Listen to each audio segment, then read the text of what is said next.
farming famously not all that easy. Obviously in the headlines at the moment with APR, protests in London and all that stuff, but things have been getting harder for a long time. And the reality is, 1,000 farms a year go out of business, it's probably going to go up. But 66% of farms have no diversification at all. Now there's a lot of reasons behind that. We were one of them effectively 5 years ago, but we've done a lot and learnt a lot. This video is just a little bit about how to diversify without risks, without money, without any of the things which you think might be an issue, and how that can help you support your farm, grow your farm, make it a more stable, sustainable, long-term thing for you, your family, whatever else.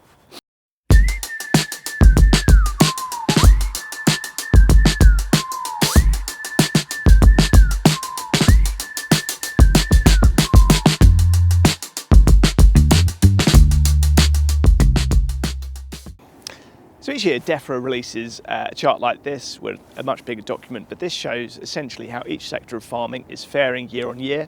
Top line there is what we were, or what we are essentially as a farming business. That's cereal production, and the cereal side of things loses money. There's no real way around that. That's fairly common. Some years are better than others, but there's so many geopolitical, macroeconomic factors out of your control that it's extremely hard to make any kind of profit just using the ground to produce cereals to sell for food. But that is then offset by, as you can see, the BPS, through diversification and through the environmental schemes. Now BPS is potentially almost being entirely phased out in a couple of years. The environmental schemes, what do they look like in 2-3 years time? No one really seems to know, which leaves diversification.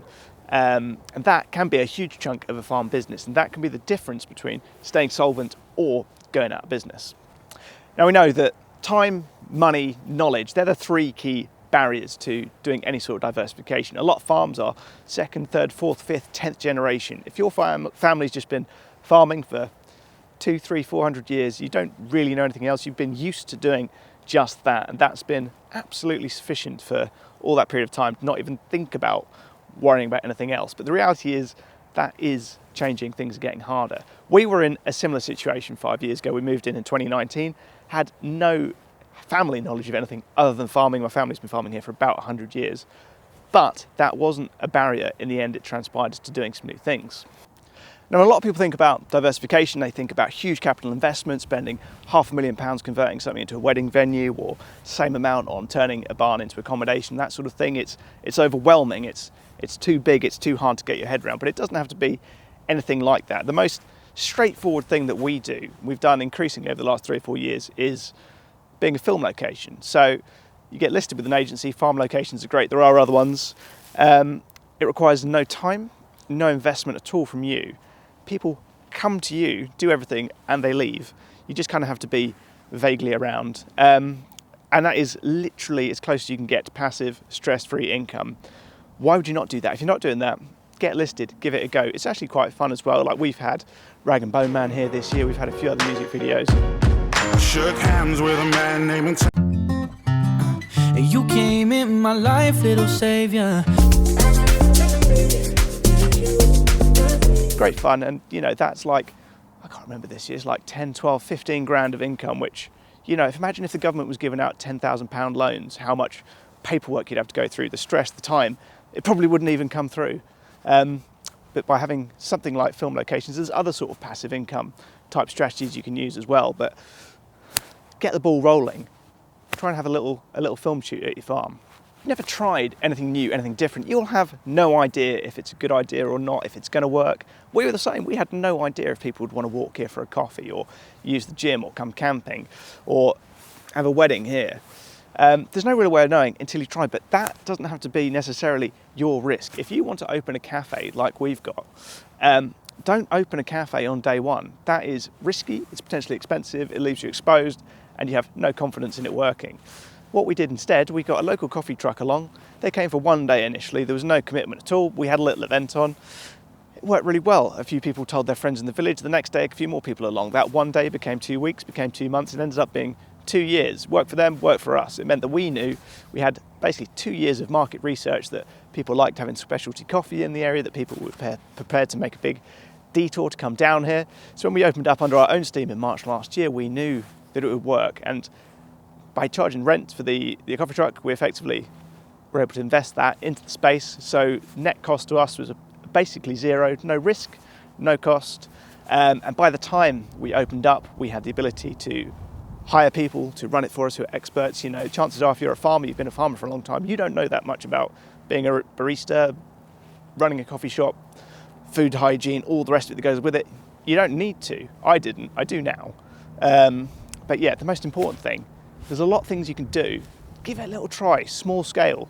Might work, might not. If it doesn't work, you lose nothing. So one thing a lot of farmers worry about is the opportunity cost of diversification being a loss of agricultural output. It does not have to be that. Our agricultural setup here, arable farming, is identical to what it was 5 years ago, 10 years ago. The same amount of fields in production, same amount of grain storage in the barns, the same amount of grain processing space, dryer, all the rest of it, completely unaffected. We've just worked around that existing infrastructure, used little pockets of corners of barns which aren't in use or lightly used, which we could change the use of through Class R without too much issue.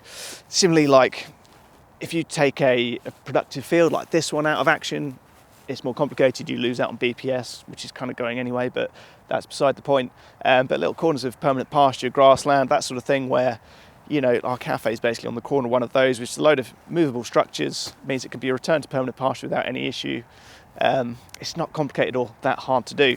The only form of diversification, actually the most popular one that farmers are doing, so 6% of farmers are doing renewable energy, so solar, wind, anaerobic digesters. I don't actually know what that is. Yeah, obviously if you're converting fields to solar, that's a long-term commitment. You'll obviously have benefits in terms of a long-term financial agreement or rent reduction or whatever it is, which gives you some certainty, but that does mean you lose the ability to farm those fields, apart from a bit of light grazing. So don't fear about losing farming. You should be able to continue exactly as you were and add to the business as opposed to take away. Beyond that, there's things like the 56-day rule, which means you can just try stuff outside, pop-up events, camping. Really easy just to test the water, see if it works, see if you like it, see if your local people like it, before you commit to anything long-term at all. Like our Friday nights at the barn have evolved over a couple of years from big sit-down events to these outdoor acoustic music evenings, which actually work much better for us. They're much lower cost to put on, and they just work a treat. So doing something like that it's not complicated. You find a local musician, local food truck, food supply. You could even use food from your own land if you're producing food yourself. Temporary event notice means you can run a little bar, make some money, sell some drinks. You know, we sell 150, 200 tickets for those in literally 10, 15 minutes. Things like that people absolutely love. Outdoor, connecting with the community, connecting with nature, quality food, quality drink, bit of music, something like that, easy to do. Give it a go. So we're now 3-4 years down the line into diversifying the farm, trying new things. These all started as absolutely tiny little experiments. They've now grown into actual businesses. We run each thing as like its own small business, its own P&L, and we've got the cafe, the gym, events and camping, all as 4 separate profitable businesses which effectively combine to support the whole farming operation, which makes us so much more robust and future-proofed. You know, things like wars in Ukraine, as I say, geopolitical things completely out of your control can mean the difference between staying in business 1 year and going out of business. And we're now a lot more insulated from these external factors, which you have absolutely no control over, just through growing the business organically. And beyond that, you know, we employ about 20 people here locally who previously it was just my dad basically, and one other farm worker. So the whole business is a lot more sustainable, it's a lot more profitable, and it's a lot stronger just through trying a few new things. Is say each of these started as tiny little seeds and have grown into strong, robust businesses. So as I say, like there's a lot of fear at the start, time, money, knowledge, stepping into the unknown, things that you've never done before. It's exactly how we felt, it's exactly how it's normal to feel in that situation.